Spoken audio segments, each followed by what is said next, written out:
Tonight, it's an all-out battle between Harvard University and the Trump administration. The White House accusing the school of not addressing anti-Semitism on campus. We unfortunately saw that illegal discrimination take place on the campus of Harvard. There are countless examples to prove it. The Department of Education freezing more than $2 billion in federal money after Harvard refused to accept a long list of demands taking aim at its culture and curriculum. The school's defiance being embraced by some on campus. I think it was so important because this attack on Harvard wasn't just an attack on Harvard, it's an attack on higher education.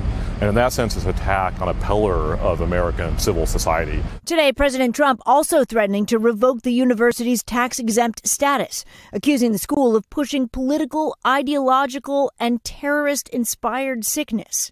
Harvard University's president says the school has taken steps to address anti-Semitism on campus and calls the federal government's tactics a violation of the school's First Amendment rights. Former President Barack Obama weighing in today, applauding Harvard's decision. Harvard has set an example for other higher ed institutions, rejecting an unlawful and ham-handed attempt to stifle academic freedom. Federal funding has been paused for schools around the country, including Columbia, Penn, Princeton, and Northwestern. The money being used as a cudgel to try to force cultural change. Harvard has the largest endowment of them all, over $53 billion. But there are restrictions over how that money can be spent. So pulling federal grants will still hurt. And the whole country will feel it, according to the president of the American Council on Education. This freeze will hamper Harvard's ability to produce new technologies, new biomedical discoveries, new outreach in public health. We will be in worse shape as a nation because of these freezes. All right, Stephanie joins us now in studio. And Stephanie, Harvard is lawyering up and they're getting attorneys with conservative credentials? Yeah, they are. They haven't filed a lawsuit yet, but they've hired these two high-profile Republican attorneys. One, the former deputy counsel for President George W. Bush. The other, the former special counsel who investigated Joe Biden and his handling of classified documents. So it seems like they're getting ready to go to court, Tom. All right, Stephanie Goss leading us off tonight. Stephanie, we thank you for that. Thanks for watching. Stay updated about breaking news and top stories on the NBC News app or follow us on social media.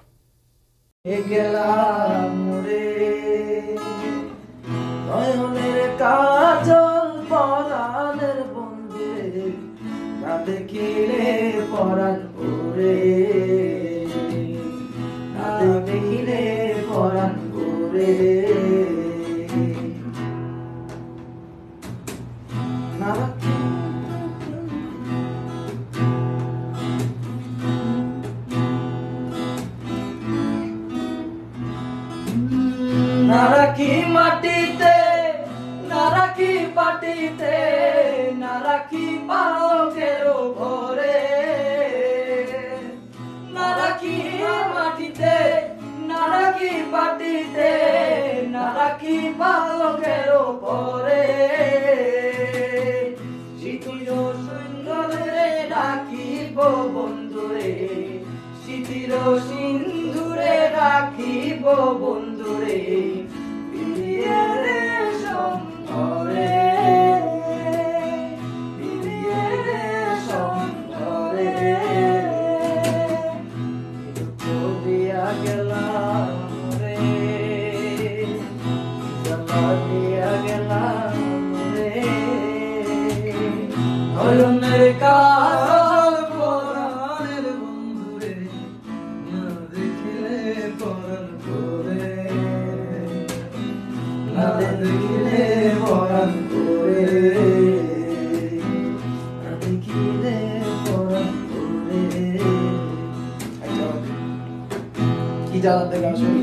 বন্ধু পরবাসী পরে ঘরে আসি এত ঘুমে কেন ধরে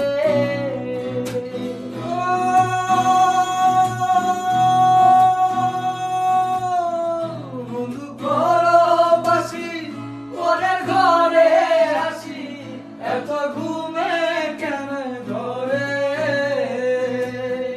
কয়লা ঘরে ধনী পোহাইল রজনী কয়লা ঘরে ধনী পোহাইল রজনী নারাকিলে মনির ঘরে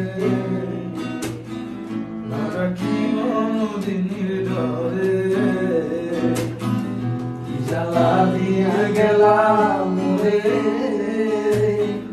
নয়নের কাজল পরাণের বন্ধু রে না দেখিলে পরাণ করে না দেখিলে পরাণ করে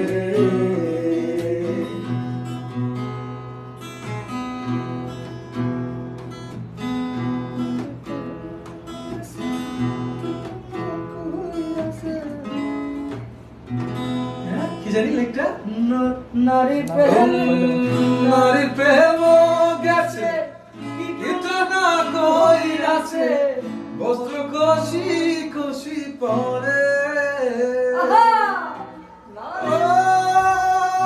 নারীর প্রেম গেছে কিন্তু না কইরাছে বস্ত্র কষি কষি পরে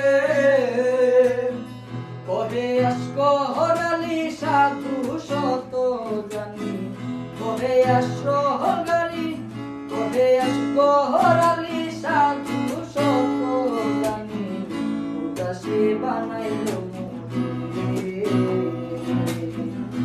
উদাসী বানাইলো মোরে কি জ্বালা দিয়া গেলা মোরে